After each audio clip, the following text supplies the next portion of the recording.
Selamat siang sahabat koi dimanapun berada. Kali ini saya sedang ada di dekat kolam sederhana saya. Dan teman-teman bisa melihat bahwa saat ini kondisi lagi hujan. Nah, di video kali ini saya akan berbagi beberapa perawatan kolam ikan koi, khususnya ikan koi yang saya miliki ini ke teman-teman semuanya. Barangkali ada informasi yang bermanfaat untuk teman-teman. Sebelum ke pembahasan tentang bagaimana saya merawat kolam koi ini saat musim hujan sehingga ikan tetap terlihat sehat, tidak ada yang stres, bahkan ada yang sakit, itu benar-benar tidak ada, semua terlihat lincah. Nah, sebelum ke pembahasan, alangkah baiknya kita sama-sama belajar apa yang disebabkan oleh air hujan terhadap kolam ikan kita. Sebenarnya kalau untuk kolam indoor tidak terlalu bermasalah. Untuk kolam outdoor pastinya jika panas akan terkena panas dan jika hujan akan terkena. Sebenarnya permasalahan awal yang disebabkan oleh air hujan yang masuk kolam kita itu ada dua hal. Yang pertama, karena sifat air hujan bersifat asam maka akan merubah pH air kolam kita. Dan yang kedua kalinya, karena saat musim hujan suhu juga dingin, tentu dengan masuknya air ke kolam koi kita akan menyebabkan perubahan suhu. Dan dua hal tersebut yang bisa menyebabkan ikan koi kita stres, bahkan kalau salah dalam merawat bisa menyebabkan sakit. Bahkan yang paling fatal, banyak juga dari teman-teman penghobi baru itu ikan koinya banyak yang mati saat musim hujan. Oke teman-teman, untuk yang pertama, sebenarnya untuk kolam koi outdoor saya menyarankan untuk penggunaan media filter karang jahe atau kulit kerang oyster. Karena kedua media filter tersebut mempunyai fungsi atau manfaat sebagai penyetabil pH, sering juga disebut sebagai pH buffer. Nah, dengan menggunakan kedua media filter tersebut, kita harapkan saat ada air hujan yang masuk ke kolam kita, pH-nya tetap terkontrol dalam kondisi stabil. Untuk yang kedua, teman-teman bisa melakukan dripping water atau penggantian air sementara pada kolam kita. Untuk penggantian air, teman-teman bisa mengganti air 20-30% volume air kolam kita.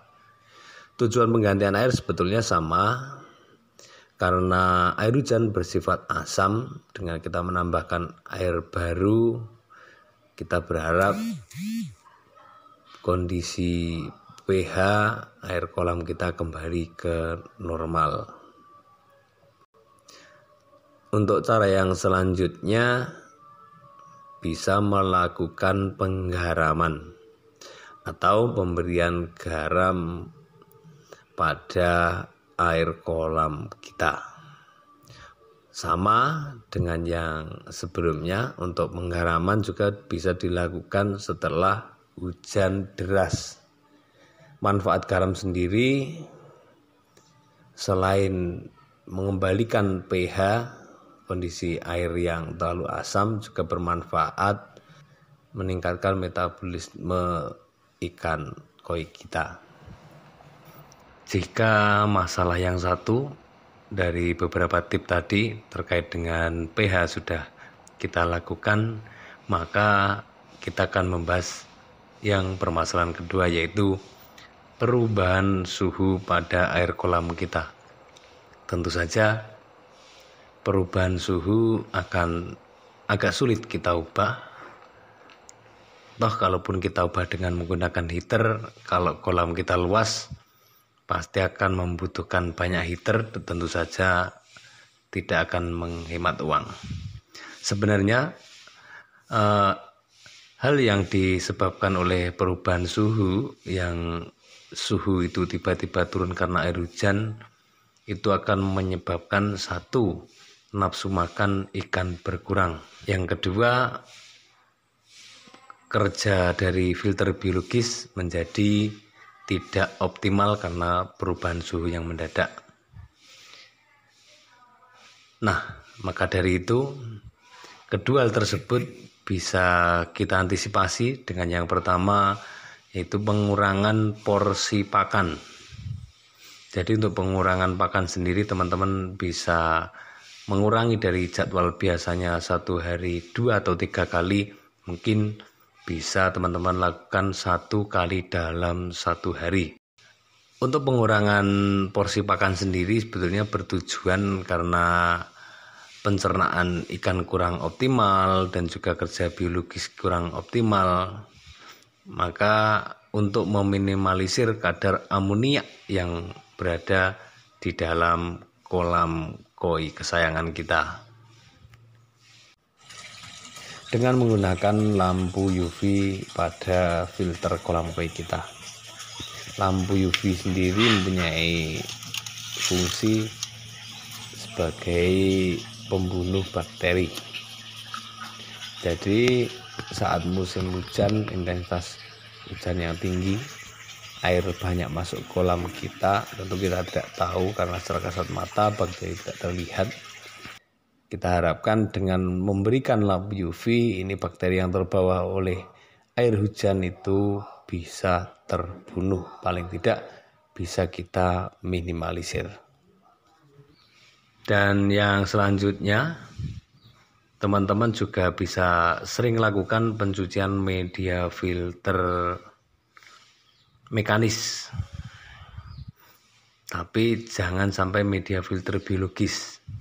Jadi untuk media filter biologis tidak perlu sering dibersihkan, namun untuk media filter mekanis teman-teman bisa sering membersihkan, mungkin 1 minggu sekali, atau melihat situasi dan kondisi seberapa air hujan yang masuk pada kolam koi kita.